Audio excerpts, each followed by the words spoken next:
So you have Dutch bucket system, but the Dutch bucket is very costly. People are making a lot of money out of the Dutch bucket. Most of the Dutch buckets are coming from China, costing about 120 to 140 rupees. But here somebody is selling 180 or 200 or something like that. If you buy 200 worth of Dutch bucket, then your farm will go uneconomical right from day one. So this Dutch bucket system is possible good only where there is cheaper buckets are available. Once people are making a lot of money out of the bucket, then Dutch bucket is not the system. So grow bags are single plant, multiple plant you can have, depend on just say, you can have one plant of tomato, you can have one plant of brinjal we have planted, we can have 2 plants of tomato, then you can have 4 plants of your kale.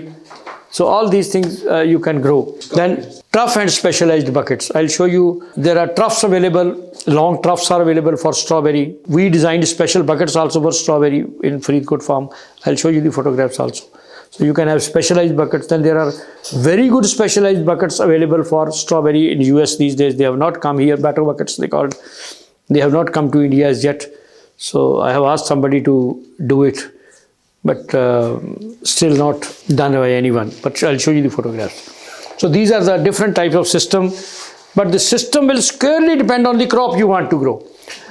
Troughs and specialized buckets are very good for strawberry. Grow bags are very good for cucumber. They are very good for muskmelon. They are good for tomato, cherry tomato, brinjal. We have tested them. Dutch buckets are very good for tomato, but you will have to use leca or the perlite in Dutch bucket. It is difficult to use this coco peat in Dutch bucket.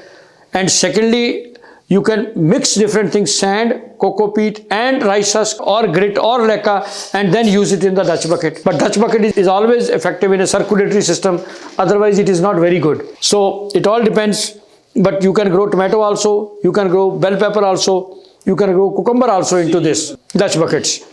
And in here you can grow only salad crops, leafy crops. You cannot grow vine crops in these techniques. You can grow nutrient film technique, cherry tomato, very good they grow, very good they fruit. We have done it, but if there is a disease outbreak, then you will have it.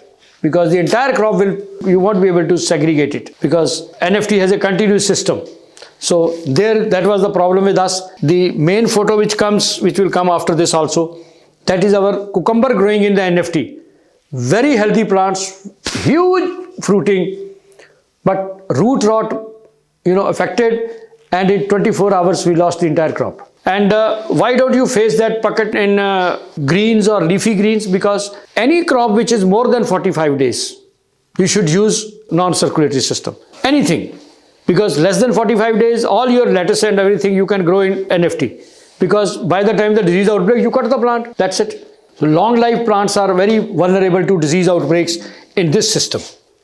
So that's why this deep, if you see Israeli videos, they are all deep water culture, but they are all growing lettuce in that. So with 45 days, it's not bad. Or deep water culture is less expensive. You have nothing. You make a pool and float the styrofoam over it. That's it. You don't have any motors, you don't have any circulatory system, nothing is required. And you don't need to replenish the nutrient also so regularly, because once a plant requires 20 liters of water, you put 20 liters of water per plant calculations, put another 5-10 liters extra and forget about it. In 45 days, it will draw all the nutrients and go. Then you test it, replenish it and do it. It is much faster and cheaper, but they have a huge filtration system, they have a huge disease control system, or HEPA filter, that filter, Flana filter. So we don't, and the cost of that equipment is very heavy in this country.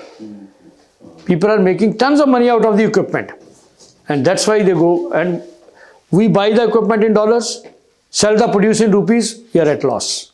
If my produce will also sell in dollars, then I will make money out of it.